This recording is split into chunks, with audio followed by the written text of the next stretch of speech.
Fomos chamados a semear para a vida eterna. O que está sendo instruído na palavra, partilhe todas as coisas boas com quem o instrui. Não se deixe enganar, de Deus não se zomba, pois o que o homem semear, isso também colherá. Quem semeia para a sua carne, da carne colherá destruição. Mas quem semeia para o Espírito, do Espírito colherá a vida eterna.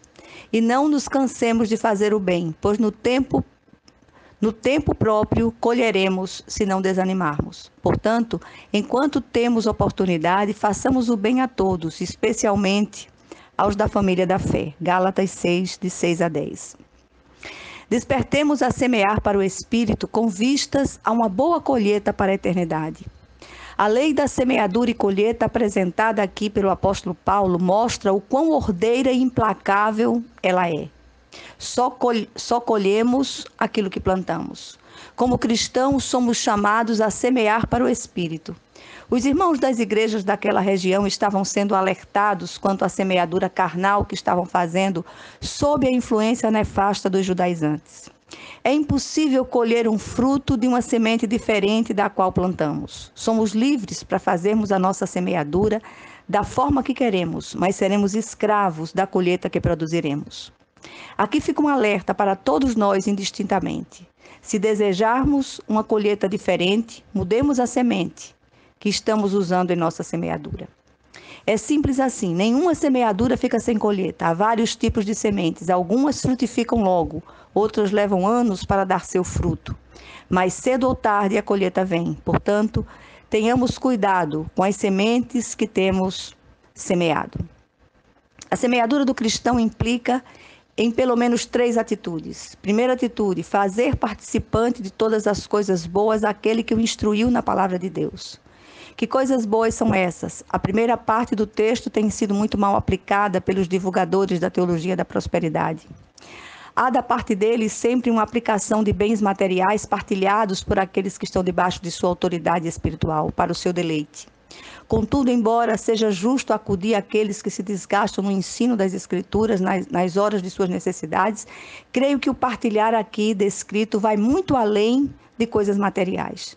Todo o contexto fala de semeadura e colheita. Há um partilhar implícito como resultado daquilo que foi semeado no coração de quem recebeu a palavra. É alentador para um pastor, missionário ou mestre ver o resultado do seu penoso trabalho frutificando para a glória do Senhor. Saber que não trabalhamos ou semeamos em vão é gratificante. É importante conhecer o progresso espiritual daqueles nos quais foram investidos bens espirituais. Sejamos reconhecidos com aqueles que nos ministraram a palavra. Deixemos que eles saibam que crescemos na graça e no conhecimento de Deus. Isto é algo excelente que deve ser partilhado. Segunda atitude, não zombar de Deus exigindo uma colheita diferente daquilo que semeamos. A colheita é consequência da semeadura. O tema recorrente neste texto é semeadura e colheita. Zombamos de Deus quando desejamos colher um fruto diferente da semeadura que fizemos. Palavras são sementes, atitudes são sementes, decisões e escolhas são sementes, intenções e inclinações são sementes.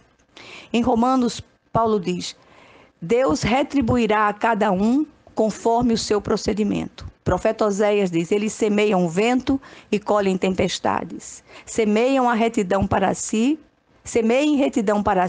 colham o fruto da lealdade e façam sulcos no seu solo não arado, pois é hora de buscar o Senhor, até que ele venha e faça chover justiça sobre vocês.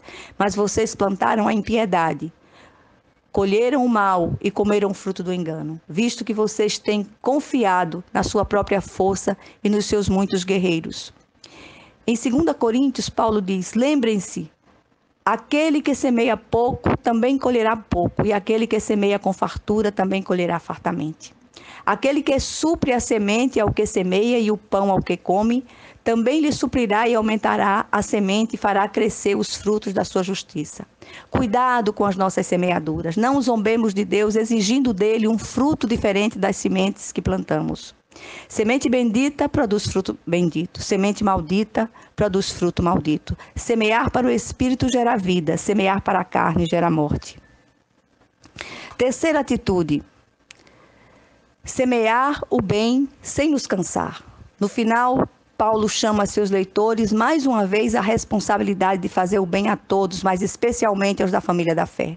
Fomos alcançados por Deus para as boas obras. Elas em si não salvam, mas testificam daquilo que se operou em nós. A fé nos justifica diante de Deus e as obras diante dos homens. Por isso o apóstolo insiste, não nos cansemos de semear o bem, ao seu tempo ceifaremos. Semear para o Espírito produz vida, semear para a carne produz morte. Em 2 Tessalonicenses, Paulo diz, quanto a vocês, irmãos, nunca se cansem de fazer o bem. João 9:4, ali o Senhor diz, enquanto é dia, precisamos realizar a obra daquele que me enviou. A noite se aproxima quando ninguém pode trabalhar. Ainda em Tessalonicenses, Paulo diz, tenham cuidado para que ninguém retribua mal com o mal, mas sejam sempre bondosos uns para com os outros e para com todos. Em Efésios, Paulo diz, porque somos criação de Deus, realizada em Cristo Jesus para fazermos boas obras, as quais Deus preparou de antemão para que nós as praticássemos. Estejamos atentos às necessidades à nossa volta. Temos responsabilidade pessoal uns com os outros, contudo, não queiramos ser sempre o outro na relação de mutualidade. Que o Senhor nos conceda sabedoria e graça para semearmos para o louvor da sua glória. Amém.